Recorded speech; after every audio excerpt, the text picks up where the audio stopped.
Hello friends, welcome back to my channel extra time to চ্যানেলে তোমাদের সকলকে স্বাগত আরও একটি নতুন ভিডিওতে। আজকের এই ভিডিওতে আমরা আলোচনা করব একটা চর্চিত বিষয় নিয়ে, 2022 প্রশ্নভুল মামলা।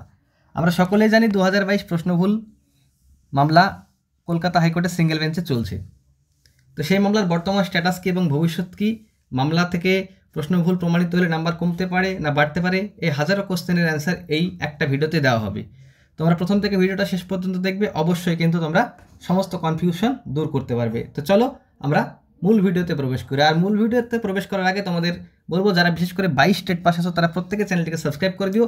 আগামী দিন তোমাদের কিন্তু 22 রিলেটেড অর্থাৎ প্রাইমারি রিলেটেড সমস্ত রকমের আপডেট এই চ্যানেলে দেওয়া হয়ে থাকে। এবং ভিডিওটা ভালো লাগলে অবশ্যই একটা লাইক করে দিও। আর কোনো রকম কোয়ারিজ থাকলে আমার হোয়াটসঅ্যাপ গ্রুপ বা কমেন্টে তোমরা জানাতেও পারো। তো চলো আমরা মূল ভিডিওতে এবারে প্রবেশ করি।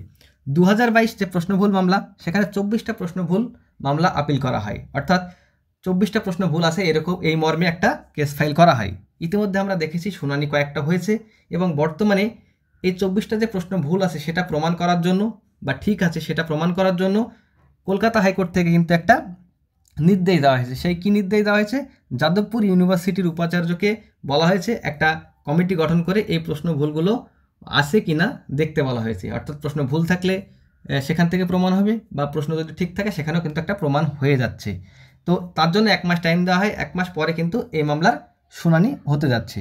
এটা হচ্ছে বর্তমান স্ট্যাটাস। এখন তোমাদের মধ্যে যেই জানার বিষয়গুলো আছে সেগুলো হচ্ছে নম্বর বাড়তে পারে বা কমতে পারে। এখন প্রশ্ন ভুল হলে নম্বর বাড়বে, এটা নিয়ে কোনো সন্দেহ নেই।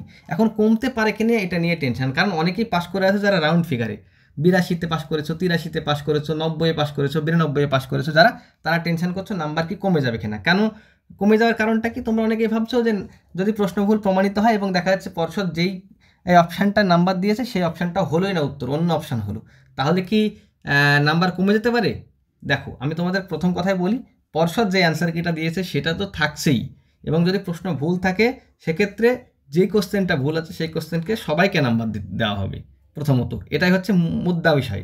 এখন আরেকটা তোমরা বলতে চাইছো যে যেটা প্রশ্ন ভুল হয়েছে সেই প্রশ্নটাকে যদি বাদ দেওয়া হয়, সেই প্রশ্নটাকে যদি বাদ দেওয়া হয় সেক্ষেত্রে যদি দুটো প্রশ্ন ভুল থাকে, দুটো প্রশ্নকে বাদ দেওয়া হলে 148-এর মধ্যে এক্সাম হচ্ছে, 148-এর 60% পেতে হবে তখন তোমাকে নাম্বার যদি কমেও যাও তাও তুমি পাস করছো। তখন ব্যাপারটা এরকম, যদি 5টা কোশ্চেন ভুল হয় তাহলে 145-এর 90% তোমাকে পেতে হবে এবং ক্যাটাগরি হলে 55% পেতে হবে।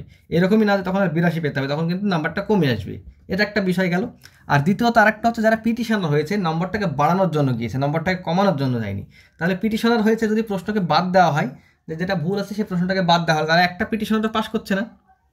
দেখা যাচ্ছে 5টা কোশ্চেন ভুল আছে, 5টা কোশ্চেনের তো নাম্বার কেউ পাচ্ছে না, তাহলে তাদের পাস মার্কস তো হচ্ছে না, তাহলে তারা ফেলই থাকছে। তাহলে তারা কিন্তু আর্গুমেন্টটা সেইভাবে করবে না, তারা এমনভাবে আর্গুমেন্ট করবে যাতে প্রশ্নটাই সবাই নাম্বার পায়, তবেই কিন্তু তারা পাসটা করবে।